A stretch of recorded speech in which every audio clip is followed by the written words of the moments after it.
Audiotune mempersembahkan sebuah audiobook yang berjudul Aku Bukan Wanita Penggoda, karya dari Elis Kurniasih, memasuki bab ke-62, Sejarah Itu Terulang. Dengan pengisi suara Sen-Sen, selamat mendengarkan. Rusty semakin kesal karena Kenan memasangkan tubuhnya untuk melindungi sang istri. Wanita yang sudah memasuki usia lebih dari setengah abad itu terus memukuli putranya. Ini adalah kali pertama Rusty memukul Kenan. Wanita itu memberi pukulan sembari menangis hingga pukulan itu melemah. Sedangkan Vanessa hanya bisa menjadi penonton. Vanessa dibuat menganga atas apa yang Kenan lakukan. Pria itu berani pasang badan hanya untuk wanita penggoda yang dulu ia benci. Sungguh, ia tak percaya dengan fakta ini. Mengapa kamu kecewakan Mami, Ken? Mengapa? Tangis Rusty pecah. Mengapa kamu kecewakan Vanessa? Rusty menunjuk ke arah Vanessa yang tertunduk sedih dan lemah. Padahal tadi wanita itu terlihat sangar di depan Hanin. Kenan mengendurkan pelukannya pada tubuh sang istri. Ia menggeser tubuh Hanin agar berdiri di belakangnya. Arah mata Kenan kini beralih pada Vanessa. Aku sudah meminta maaf padamu dan keluargamu. Apa itu tidak cukup, Van? Aku tidak terima dengan semua ini, Nan. Pernikahan kita sudah di depan mata. Tapi gara-gara wanita penggoda itu, semuanya berantakan. Jawab Vanessa sembari menunjuk ke arah Hanin. Bukan salah Hanin. Kenan menggelengkan kepalanya. Dia sama sekali tidak pernah menggodaku. Justru akulah yang menggodanya. Mengancamnya hingga dia mau menikah denganku. Kenan menoleh ke arah sang istri, sembari mengelus wajahnya. Hanin telah banyak menderita karena perlakuan kasarku dulu. Saat itu aku percaya dengan segala hal yang diceritakan Kiara. Aku membelanya mati-matian. Tapi apa? Orang yang dibela malah jadi biang dari masalah ini. Tapi Nan, aku ingin kita seperti dulu. Vanessa masih berusaha mendekat ke arah Kenan dan berusaha meraih tangannya untuk dipeluk. Please, Van. Kenan mengangkat tangannya ke atas untuk menahan agar Vanessa tidak semakin mendekat padanya. Kamu kenal aku. Kita berteman dari kecil. Bahkan kita pernah sangat dekat. Kamu tahu bagaimana aku. Jika kamu bersikukuh dengan keinginanmu, maka aku pun akan bersikukuh dengan keinginanku. Mulai sekarang, aku merasa kita tidak pernah saling kenal. Kenan. Isak tangis Vanessa tumpah. Ia kalah sebelum berjuang. Kenan sudah benar-benar tidak bisa lagi dijangkau. Pria itu sangat keras kepala. Maka jika ia bilang tidak pernah saling kenal, untuk selamanya Vanessa tidak akan menjadi apa-apa bagi Kenan, walau hanya sebagai teman. Kenan, kamu keterlaluan, keras kepala, ucap Rusty. Rusty berusaha membela putri sahabatnya. Ia masih mencoba ingin menyerang Hanin. Dasar wanita tidak tahu diri. Senang kamu dapat pembelaan dari putraku, ha? Tidak dapat gunawan lalu kau menggoda putraku. Mam, dia tidak pernah menggodaku. Sudah berapa kali aku bilang. Aku yang menggodanya, bukan Hanin. Kenan menahan tubuh sang ibu agar tidak mendekati istrinya. Pakai pelet apa kamu, ha? Rusty melotot ke arah Hanin. Sementara Hanin hanya menggelengkan kepalanya dengan raut yang sedih. Hanin tak kuasa mendengar cacian itu. Ia pun menangis. Mami, tolong. Jangan seperti ini. Ken menghargai Mami. Jadi tolong hargai keputusan Ken. Ucap Kenan memelas dengan mengatuk kedua tangannya. Kenan mencintainya, Mam. Kenan memeluk bahu Hanin. Maaf, jika kali ini Kenan egois. Ken tidak akan meninggalkannya. Walau Ken harus kehilangan semua harta yang Papi tinggalkan, Ken akan tetap memilihnya. Walau Mami mencoret nama Ken dalam keluarga Aditama, Ken pun akan tetap bersamanya. Ucap Kenan tegas di hadapan Rasti, Vanessa, dan Hanin. Hanin menggelengkan kepalanya. Ia tak ingin memisahkan antara ibu dan anak. Hanin tahu persis bagaimana kehilangan ibu. Ia tak ingin ini terjadi. Apalagi ia tahu bahwa suaminya sangat menyayangi ibunya. Ken, jangan seperti itu, kata Hanin lirih dengan menatap kedua mata sang suami. Kenan memeluk Hanin. Ini keputusanku.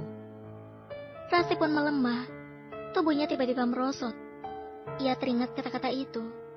Perkataan putranya sama persis dengan apa yang diucapkan Kean saat suaminya berseteru dengan sang ibu. Saat itu Kean pun bersikukuh mempertahankan dirinya di depan orang tua Kean, ayah Kenan dan Kiara. Seketika tangis Rasti pecah. Ia tak percaya hal ini terulang. Ini benar-benar seperti deja vu. Hanin langsung bersimpuh di hadapan Rasti. Namun Kenan melarangnya. Kenan mengangkat tangan Hanin untuk berdiri. Tetapi Hanin masih ingin bersimpuh di depan Rasti. Maafkan saya, Bu. Kenan sangat menyayangi ibu. 2 malam dia mengigau. Dan selalu menyebut nama ibu di sela tidurnya. Maafkan jika kata-kata Kenan tadi menyinggung ibu. Dia tidak sedang bersungguh-sungguh. Han!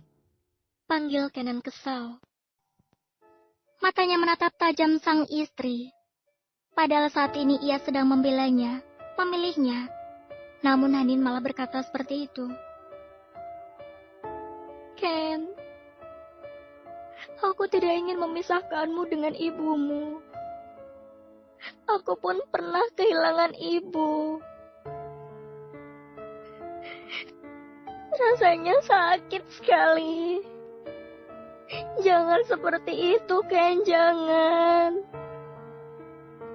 Hanin membalas tatapan Kenan dengan wajah lembut dan memelas. Rasti menatap ke arah Hanin. Sungguh, ini benar-benar deja vu. Dulu ia pun melakukan hal yang sama seperti Hanin. Ketika Ken memilihnya dan ingin meninggalkan keluarganya.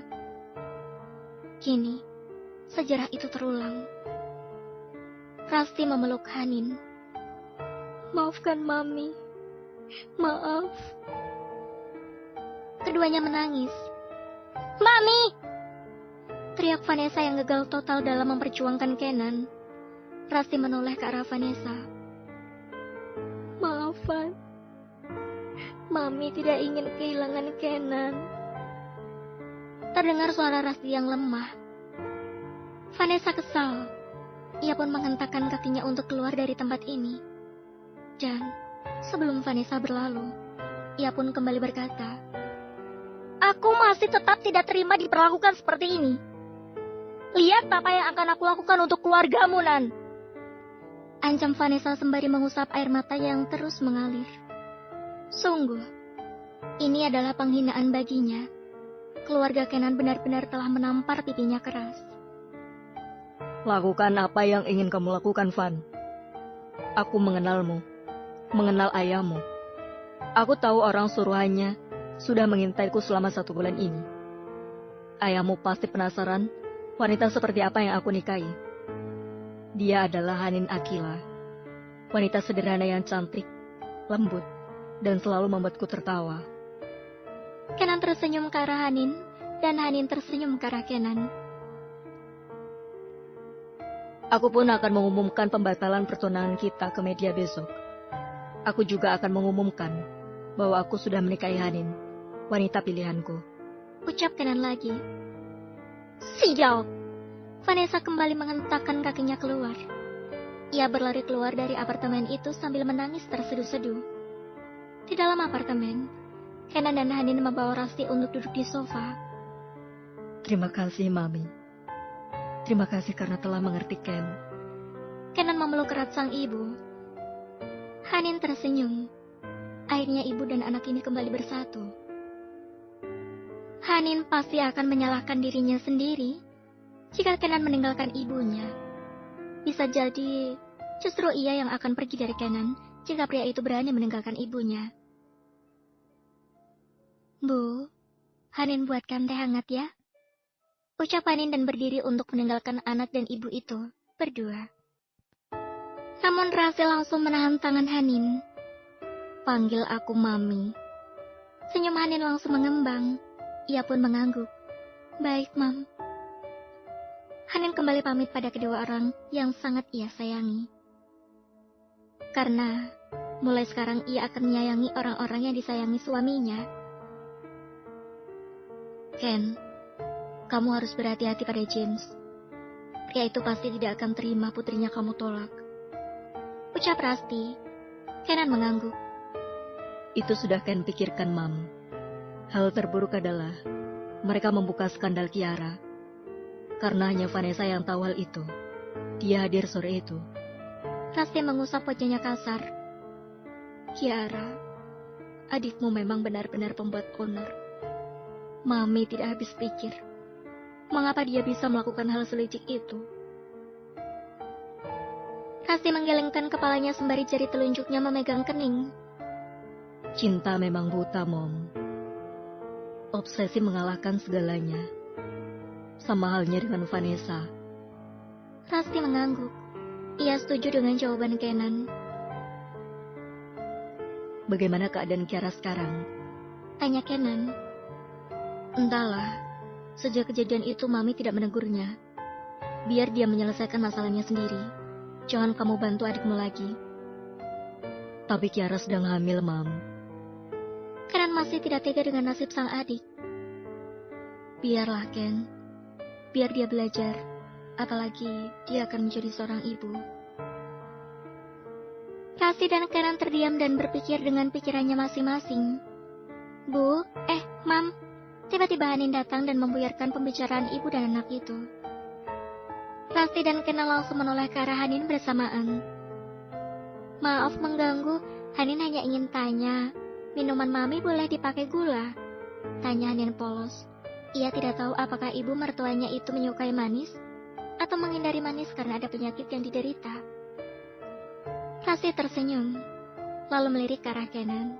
Kenan pun tersenyum. Sementara Hanin bingung, dan hanya melirik bergantian ke arah kedua orang yang ada di hadapannya itu. Tidak, sayang. Jawab Rasti tersenyum ke arah Hanin. Baiklah, mengerti. Hanin mengangguk. Maaf mengganggu. Hanin membungkukkan sebagian tubuhnya dan kembali berlalu dari hadapan kedua orang itu. Dengan apa kamu menjebak wanita itu, hingga dia mau menikah denganmu? Tanya Rasti pada putranya dengan menaikkan kedua alisnya. Menurut Mami, dengan apa? Kenan bertanya balik sambil tersenyum. Menekan keluarganya? Hanin tidak punya keluarga, Mam. Dia hanya memiliki satu kakak perempuan, dan itu tinggal di KL. Karena kakaknya menikah dengan pria asli Melayu. Pantas kamu menikah di sana. Orang tuanya? Ayahnya meninggal ketika Hanin berusia 18 tahun, sama sepertiku. Dan ibunya menyusul 2 tahun kemudian. Oh, Rasti kembali merasa bersalah. Dia yatim piatu. Rasti semakin memiliki perasaan dengan menantunya ini. Kenan mengangguk. Lalu Rasti mengelus rambut putranya. Kamu benar-benar putra ayahmu. Kenan tersenyum. Sepertinya begitu. Keduanya tertawa, dan Hanin menyaksikan itu. Hanin hendak mendekati Kenan dan Rasti yang sedang bersenda gurau. Ia pun tersenyum bahagia, karena akhirnya ibu Kenan menerima kehadirannya. Mam, Ken, ayo diminum, kata Hanin lembut. Kamu memanggil putraku dengan sebutan apa? Tanya Rasti pada Hanin. Kenan, jawab Hanin ragu dan takut.